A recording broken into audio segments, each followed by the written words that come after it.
Las emociones le dan color a nuestra vida. Determinan quiénes nos gustan y quiénes no. Las emociones son la clave para nuestro fuero íntimo. Influyen en nuestro comportamiento.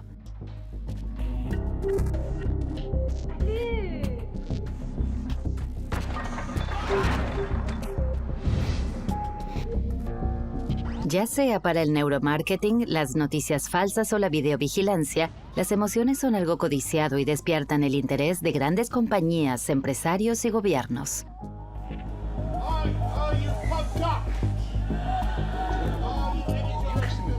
Decodificadas, creadas artificialmente o maltratadas a propósito, nuestras emociones se pueden manipular.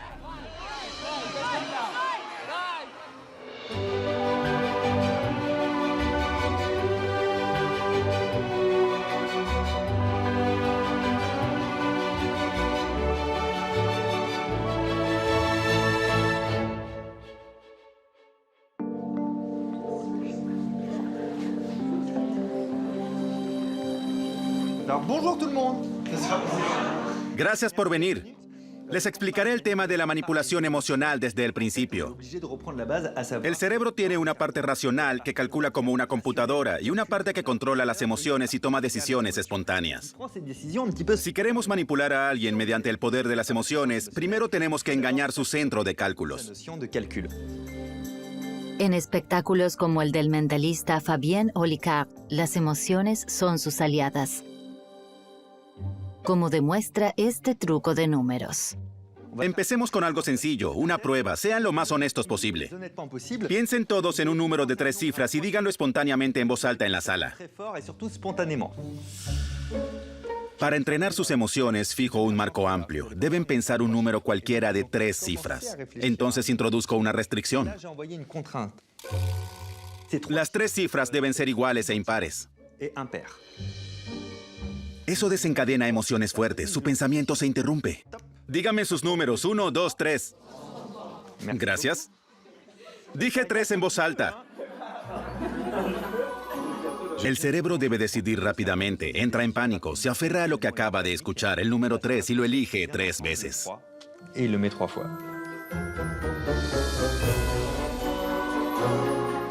El truco pone nuestro cerebro bajo presión y así distorsiona nuestra decisión.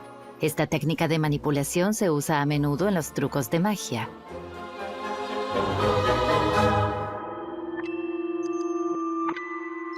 Jugar con las emociones va más allá del escenario. Usamos emociones para comunicarnos y alcanzar objetivos. Las emociones son armas de persuasión. Los niños las usan inconscientemente para recibir atención o consuelo. Más tarde nos damos cuenta cuánto podemos usarlas para influenciar a quienes nos rodean. Buenos días, tome asiento.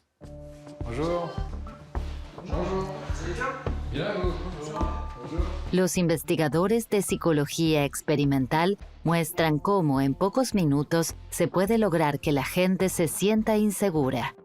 La prueba evalúa sus capacidades cognitivas. Es fácil de entender. Y se desarrolló para niños de 10 años. Varios sujetos de estudio deben armar un rompecabezas lo más rápidamente posible. La prueba se hace 3 veces, pero está manipulada.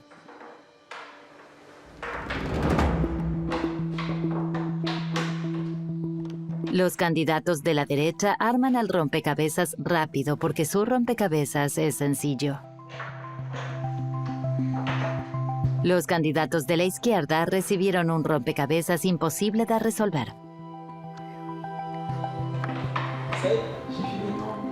¡Estupendo! ¡Lo logró! Es frustrante. ¿No le sale? No lo logró. En la segunda vuelta puede hacerlo mejor.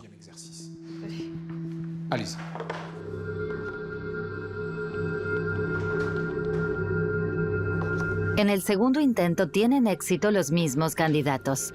Por el contrario, los demás vuelven a fracasar y se sienten aún más estresados. Es imposible. ¿No puede? No.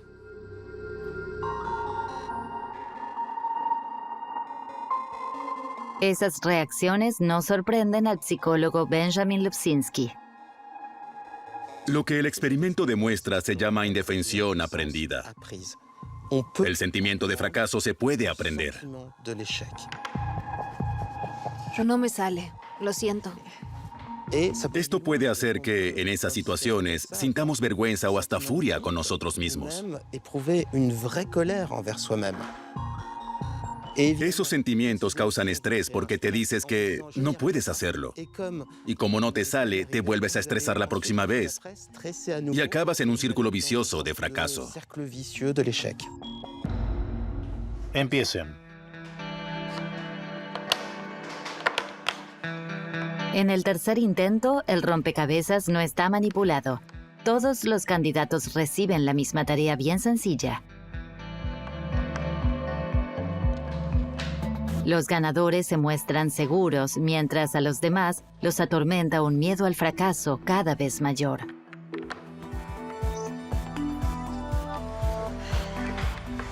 El experimento ha terminado. Revelaré lo que pasó. Los 2 primeros intentos que hicieron eran lisa y llanamente imposibles.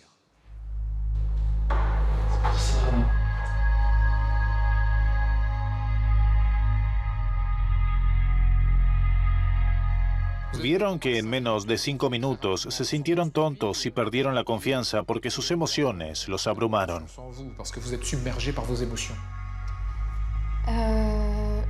Me sentí desconcertada. Como usted dijo, me sentí un poco tonta. Se sintió humillada. Frustrada. Impotente. Uno deja de creer en sí mismo. Esa indefensión aprendida se parece a una depresión express. En vez de hacer lo que hay que hacer, te estresas tanto que te paralizas y estás tan abatido que casi no puedes sumar 2 más 2. Es como un mini burnout de corta duración.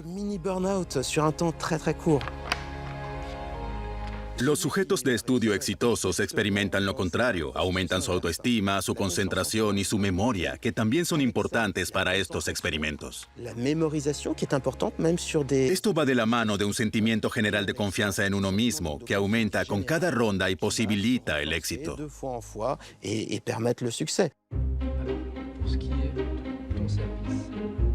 Este experimento no es insignificante. Describe un fenómeno cotidiano. En la escuela o en el trabajo, los objetivos inalcanzables o el acoso persistente pueden poner a casi cualquier persona en una situación similar.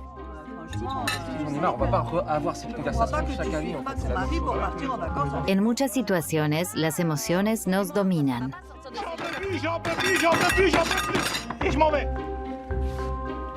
Controlan nuestro comportamiento, sobre todo en momentos de estrés.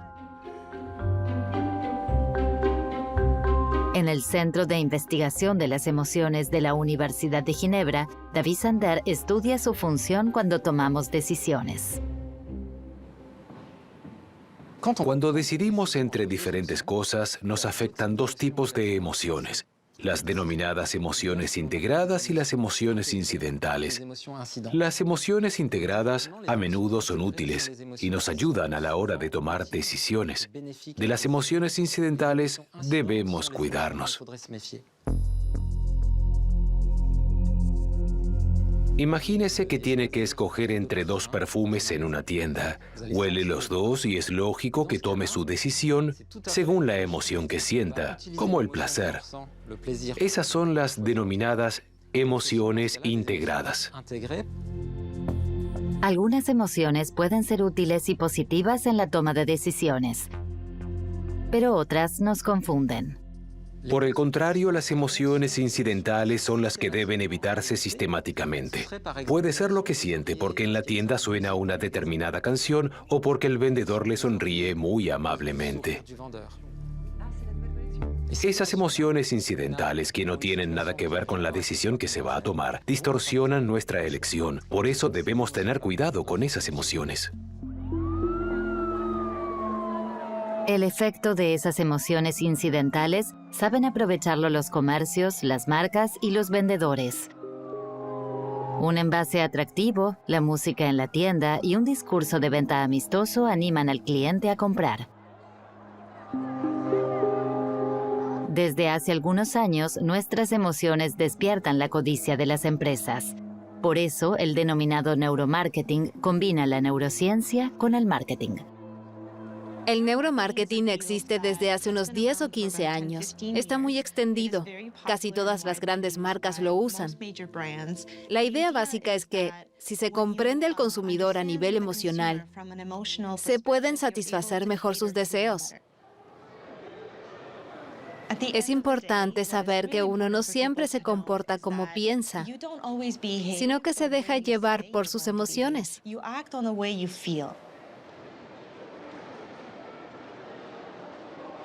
Diana Lucacci es especialista en neuromarketing.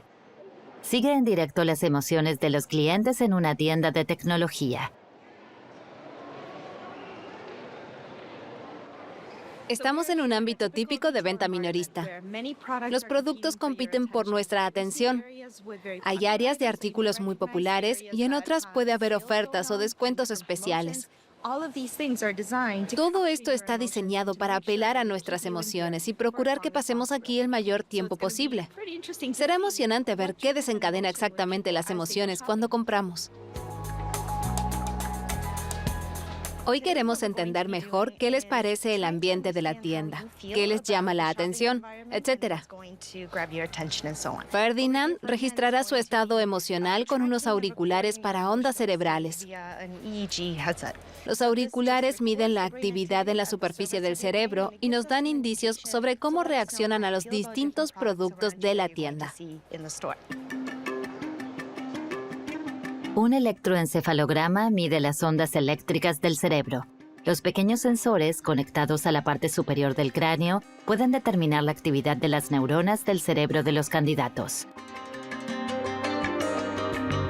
Además, brinda información sobre la intensidad de sus emociones como la alegría, la sorpresa, el miedo o el estrés.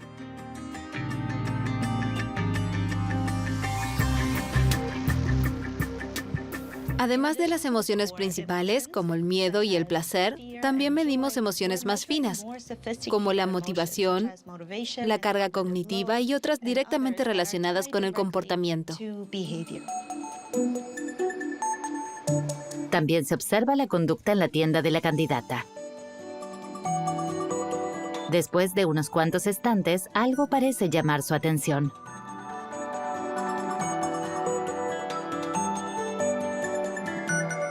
Quería este artículo para mis hijos.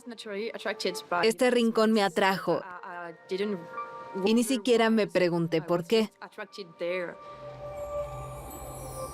Hay muchas luces y colores. El resto de la tienda es más áspero y frío. Aquí es más cálido, más suave. Te incita a venir. El experimento demuestra que el entorno afectó emocionalmente la conducta de compra de la persona. Estos éxitos de ventas convierten el neuromarketing en una importante herramienta de las grandes empresas. Las tiendas y las marcas siempre intentarán llamarnos la atención y hacer que la gente compre más. Si un espacio comercial está realmente bien hecho, es agradable. Y de eso se trata, de optimizar la experiencia del cliente un 5 o un 10%. Tal vez parezca poco, pero para el minorista pueden significar millones de dólares. El neuromarketing también se usa en los supermercados. Cada vez que compramos pueden influenciarnos inconscientemente determinados elementos, como los carritos de compra grandes que llenamos más de lo necesario, los precios redondos que parecen más baratos, hasta el envase o la información del producto.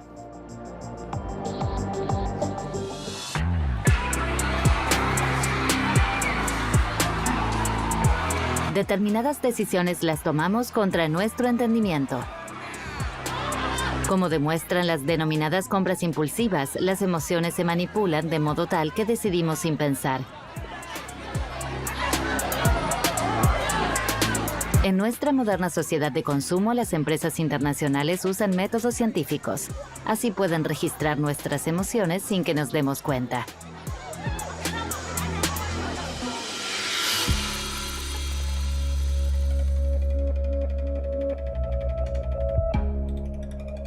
Expertos en neurología y emociones fundaron una empresa de neuromarketing en la Facultad de Psicología que se especializa en escanear el cerebro. Casi 50,000 personas revelaron sus emociones. Una lucrativa ventaja para las empresas que practican un marketing enfocado para estimular el consumo de sus productos. Podemos predecir el éxito de una nueva publicidad con un 80% de exactitud, porque la resonancia magnética funcional puede visualizar todas las emociones y procesos inconscientes del cerebro. Francia y algunos otros países europeos solo permiten la resonancia magnética funcional con fines médicos. Esto no impide que las grandes empresas hagan estos experimentos en el país vecino. Aunque pocos lo admiten, muchas empresas usan este método. Con la resonancia magnética funcional podemos medir la actividad cerebral en detalle con diferencia de pocos milímetros. Las neuronas activadas provocan mayor irrigación sanguínea en algunas áreas del cerebro. De este modo podemos mapear todos los procesos del cerebro.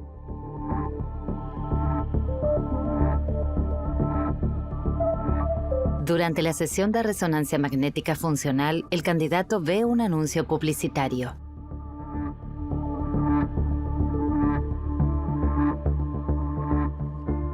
Estamos al principio del experimento y mostramos a los sujetos de estudio los anuncios que analizamos.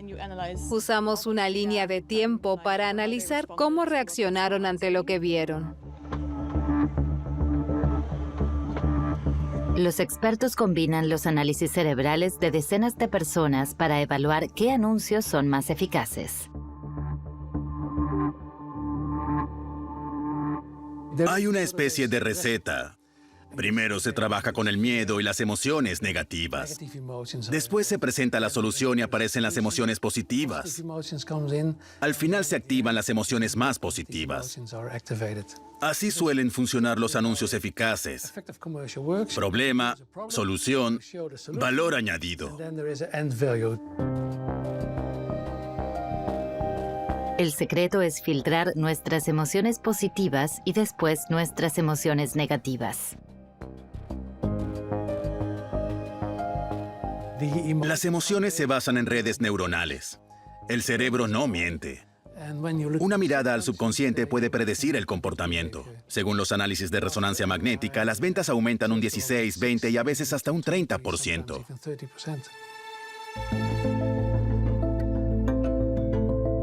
Los especialistas en neuromarketing brindan indicios valiosos a los anunciantes para que produzcan spots eficaces. Hay muchos trucos dramatúrgicos que se usan desde hace mucho tiempo. Quienes hacen teatro conocen desde hace miles de años el efecto del miedo y la esperanza en el público. Alexis Michalik es actor y director, conoce el teatro y el cine. Sabe que lo importante es jugar con las emociones. Hay todo un arsenal de métodos para desencadenar determinados sentimientos en el público. La cuestión es cómo se quieren evocar exactamente esas emociones. La respuesta es mediante la compasión. El público solo se conmueve cuando siente empatía por los personajes. Si generamos empatía por nuestros héroes y después les pasa algo malo, nos entristecemos con ellos. Cuando les ocurre algo estupendo, nos alegramos por ellos.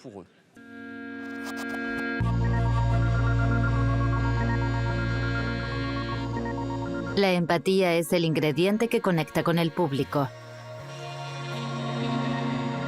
Las personas empáticas pueden sentir las emociones de los otros como si fueran propias.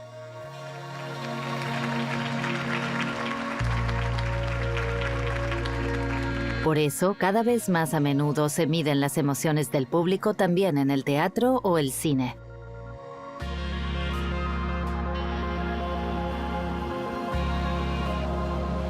Uno de esos experimentos se lleva a cabo en el Festival Internacional de Cine de Raindance.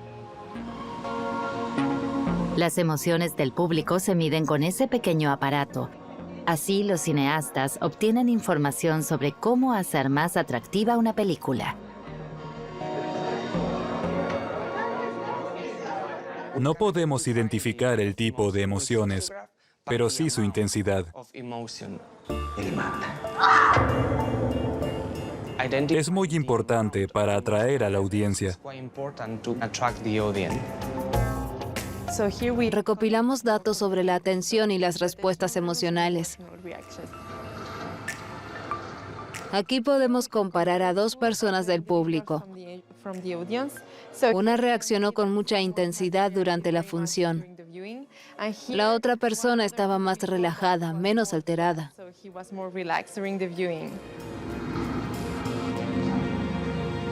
Podemos averiguar el impacto de la película y cuáles son los personajes que más gustan al público, qué escenas son mejores para la publicidad y también qué deberíamos editar para que la historia sea más eficaz y que el espectador se sumerja en ella.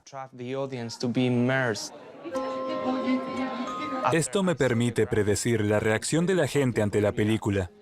Todas las películas analizadas ganan premios.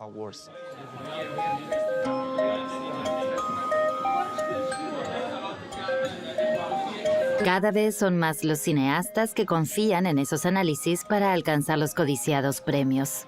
Cuando hicimos la película Cyrano o Mon Amour, organizamos 1 o 2 funciones de prueba.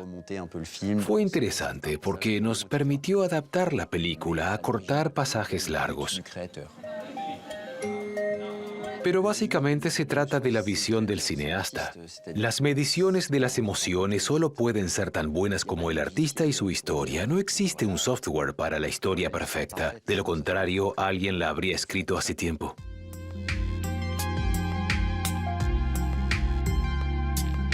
La manipulación de las emociones también sirve para fines loables, como alegrarnos o sorprendernos.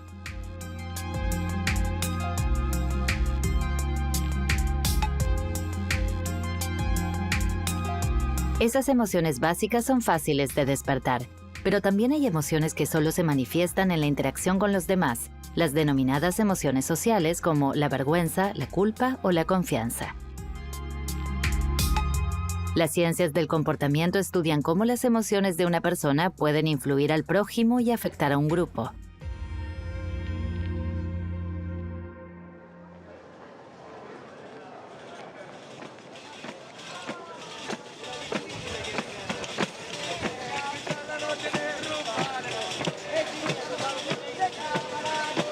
En el sur de Italia se estudian las emociones sociales durante un festival de música.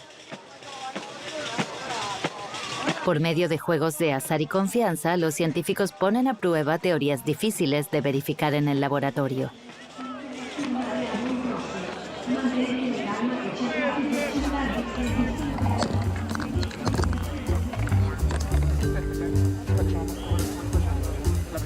El economista conductual Giuseppe Atanasi dirige el experimento. Analizamos la influencia de determinadas emociones como el altruismo, la confianza en los demás y la culpa. Estas 3 emociones se relacionan entre sí. Le 3 emozioni sono legate tra di loro.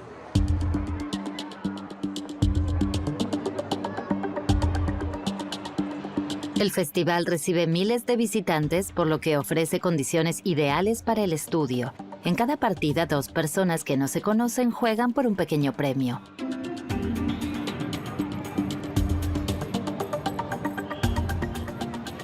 Regalamos un vale de 8 euros. El ganador decide si se queda con el importe o lo regala.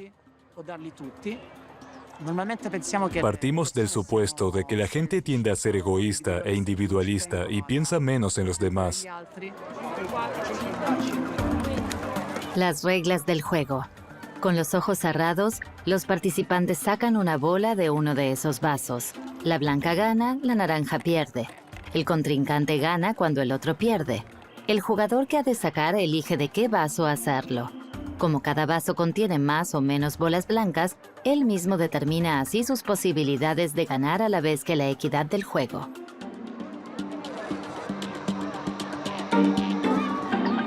El juego se juega durante toda la noche. Se evalúa el comportamiento de los participantes. ¿Tienden a tomar decisiones egoístas o desinteresadas? Esta participante sopesa entre 4 vasos.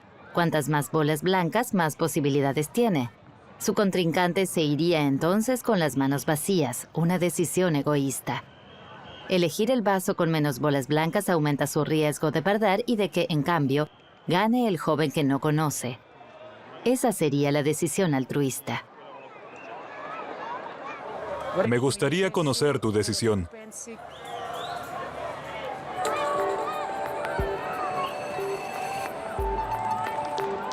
Tomó la decisión egoísta para aumentar sus posibilidades de ganar. A continuación, el director del estudio le revela al contrincante que ella eligió obviamente en interés propio. ora lo sto Le envío el mensaje. ricevendo.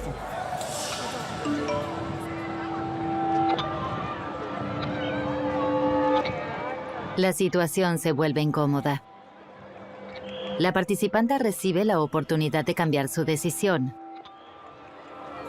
Sentendosi in colpa per questo, Se sintió culpable y por eso cambió de opinión, una probabilità più aunque eso reduce sus posibilidades de ganar. partecipante. Nonostante il fatto Le manda una señal positiva directamente al otro concursante. vuole mostrargli Se dio cuenta de que él no confiaba en ella y quiso demostrarle que es una persona mejor y más altruista de lo que él cree. che lei sia. El sentimiento de culpa puede modificar nuestras decisiones en contra de lo previsto. A lo largo de la noche, casi 600 personas participan en el juego de los vales. La mayoría actúa de forma egoísta, pero un pequeño porcentaje toma decisiones altruistas. En comparación con nuestros experimentos de laboratorio, Abbiamo generato in laboratorio observamos que las personas un poco más generosas e si sentono sienten más culpa porque se un avergüenzan. sentimento che è quello di vergogna. Y la vergüenza nace porque sienten que son egoístas con el otro. Non essere altruisti.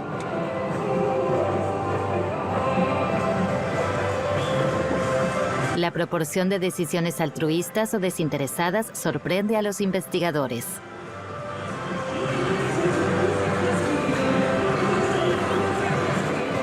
La gente que viene a este festival pasa por una gran variedad de emociones y experiencias que la hace actuar con generosidad. Potrebbe portarlo ad essere più generoso nei confronti degli altri. Forse La multitud, el ambiente festivo, in mezzo a tanta gente a ballare. la gente baila, canta y se divierte. L'idea è quella che Se presupone que los eventos culturales pueden ser una especie de motor para la generosidad. generosità. Las emociones sirven como recurso para influenciar a un grupo o incluso a toda la sociedad. Pero estos sentimientos colectivos contagiosos no siempre son útiles. En el siglo XXI también sirven para formar opinión, por ejemplo, en campañas electorales.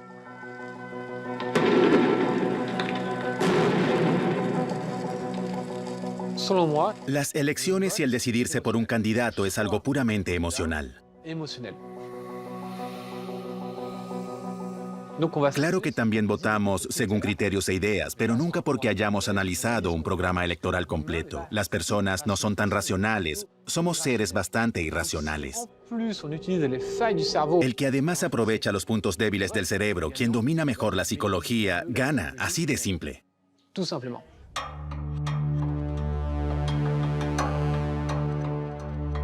Las emociones siempre han sido una herramienta para formar opiniones. Las noticias falsas son un buen ejemplo.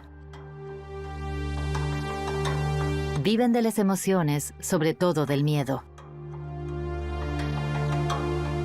El miedo es una de las emociones más fuertes, pero también hay otras emociones fuertes como el asco, el desprecio o las amenazas.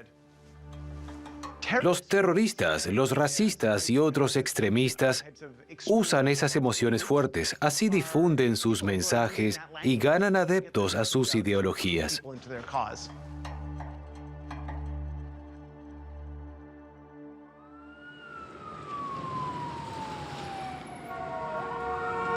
Jay Van Bavel y su equipo siguen un enfoque neurocientífico social. Estudian cómo los procesos fisiológicos del cerebro repercuten en el comportamiento de grupos y sociedades. Hola, Billy. Hola, ¿qué tal? ¿Viste las noticias? No, ¿qué pasa? El presidente se volvió a enfadar el domingo por la llamada telefónica a Ucrania que se filtró. Sí, en sus tweets usa muchas expresiones emocionales, tal vez para conseguir más reacciones en Twitter. Uno de sus estudios trata de la actuación de Donald Trump en las redes sociales. Para eso recopilan todas las declaraciones allí publicadas del ahora expresidente estadounidense.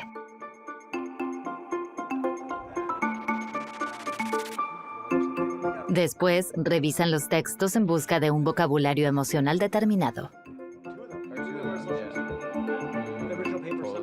Para eso, se puede tomar un diccionario donde hay miles de palabras que se suelen emplear para expresar emociones.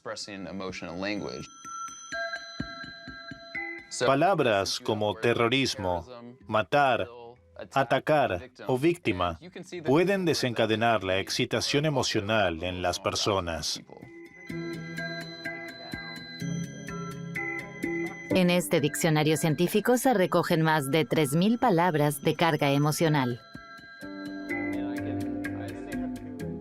Comprobamos que los tweets que usan este tipo de lenguaje se comparten más y reciben más me gusta. En promedio, vemos que los tweets con lenguaje emocional se comparten un 20% más. Además de las declaraciones de políticos como Trump, los investigadores también analizan otros contenidos de las redes sociales.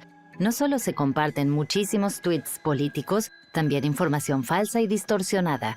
Las noticias falsas se propagan deprisa.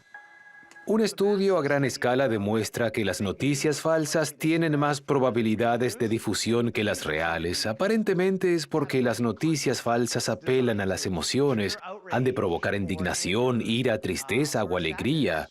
Ese contenido emocional ayuda a que se difundan.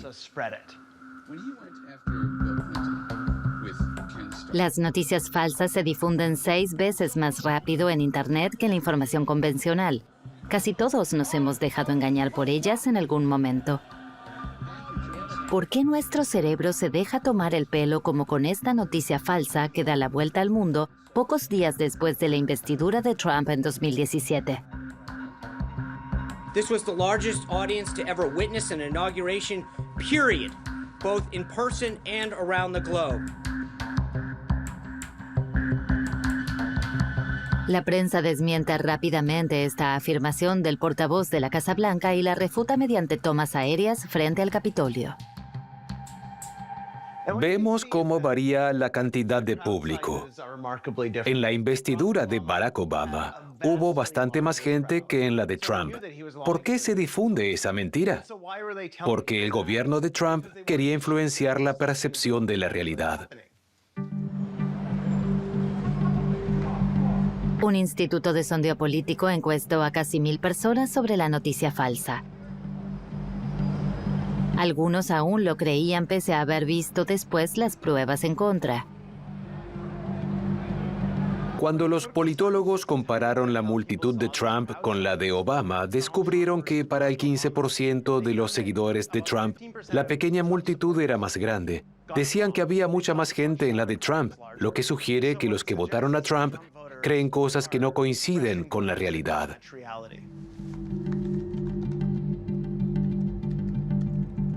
Para el psicólogo cognitivo hay una fuerte relación entre las emociones y la actitud política. desarrollamos la teoría del cerebro parcial. Esta demuestra cómo se forman las identidades, los puntos de vista y por qué la gente cree en la desinformación, las mentiras y la propaganda. En su cerebro podría ocurrir lo siguiente. Si la asistencia de Trump parece menor, puede representar una verdadera amenaza y provocar una emoción negativa. Si se les muestran pruebas de lo contrario, se ven amenazados por su estatus y sentido de pertenencia. Por eso se activan en el cerebro estos patrones para suprimir esa información.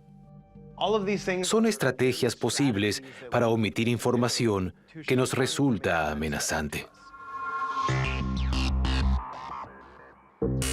La neurociencia social evidencia los intentos de manipulación de los dirigentes. Ya sea Donald Trump en Estados Unidos o Boris Johnson en el Reino Unido, ambos se beneficiaron de campañas de noticias falsas a gran escala que se compartieron millones de veces en Internet. Sobre todo, las redes sociales están llenas de información que revela lo que nos conmueve a nivel emocional. Muchas personas comparten esos contenidos públicamente con sus celulares y computadoras, haciéndolos accesibles a los recolectores de datos. Cuanto más revelemos sobre nosotros mismos, mejor podrán manipularnos a través de las emociones. Pero no solo nos observan en el espacio digital.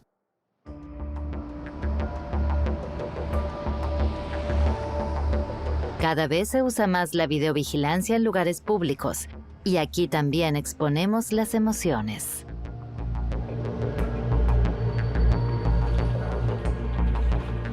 En una empresa emergente, un equipo de informáticos desarrolla un software para reconocer las emociones en el rostro. La inteligencia artificial se entrena para reconocer determinadas señales en la imagen. Es un proceso matemático. Le mostramos a la inteligencia artificial millones de imágenes y aprende qué es un coche, qué es una persona y qué es una emoción.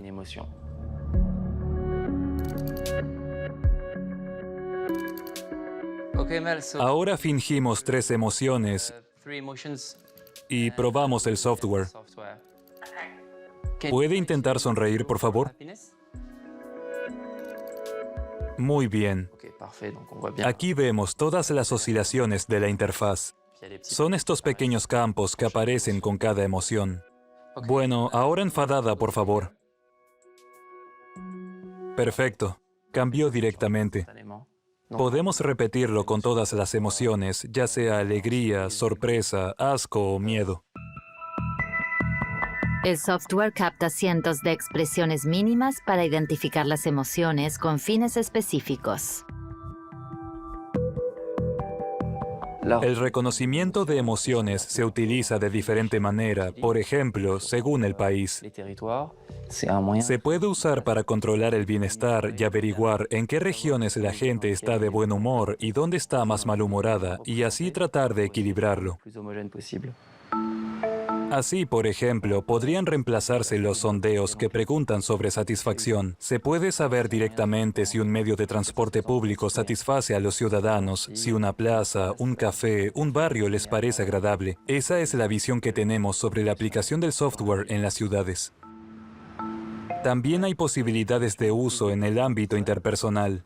Se podría usar en entrevistas de trabajo, por ejemplo. Se pueden analizar las emociones durante las respuestas, por supuesto, pero también se podría dar la información al candidato para que mejore su comportamiento en la entrevista y sepa con qué temas se siente cómodo o incómodo, para que pueda trabajar en su desempeño en las entrevistas laborales o en entrevistas en general. La tecnología plantea la cuestión ética. ¿Queremos ser emocionalmente transparentes en nuestra vida cotidiana? El avance tecnológico genera inquietud. Expertos como Romain Bouvet quieren usarla de todos modos, pero con ciertas condiciones. Se puede usar el reconocimiento de emociones en los aeropuertos. ¿Por qué no? Si pueden reconocer las emociones o prever emociones negativas, se puede intervenir en caso de peligro. en áreas de seguridad como las centrales nucleares o la aviación. ¿Por qué no? En el aeropuerto estamos al tanto de ello, pero en la calle no. Afuera, sin permiso, es sumamente problemático. Hay un país donde se usa el reconocimiento facial para la investigación penal, China. Se calcula que actualmente hay cientos de millones de cámaras de vigilancia en uso. Los datos alimentan un extenso sistema de control social. Hay muchas esperanzas depositadas en la tecnología de reconocimiento de nuestras emociones. Promete mejorar las condiciones de aprendizaje y trabajo, detectar trastornos mentales y simplificar nuestra convivencia. El uso que hagamos de la tecnología depende de cómo definamos las emociones como parte de nosotros. Nuestros sentimientos son íntimos. Es normal comunicarse con emociones. Cuando me enfado, mi interlocutor reacciona y adapta su comportamiento. Transmitimos sentimientos, los compartimos cuando queremos. Pero el seguimiento permanente de nuestras emociones es una forma de violación de nuestra psique. Es peligroso porque se trata de un límite que no hay que cruzar. En todas las formas de interacción humana, nos influimos mutuamente mediante las emociones. Pero hoy el progreso tecnológico nos brinda herramientas poderosas y peligrosas.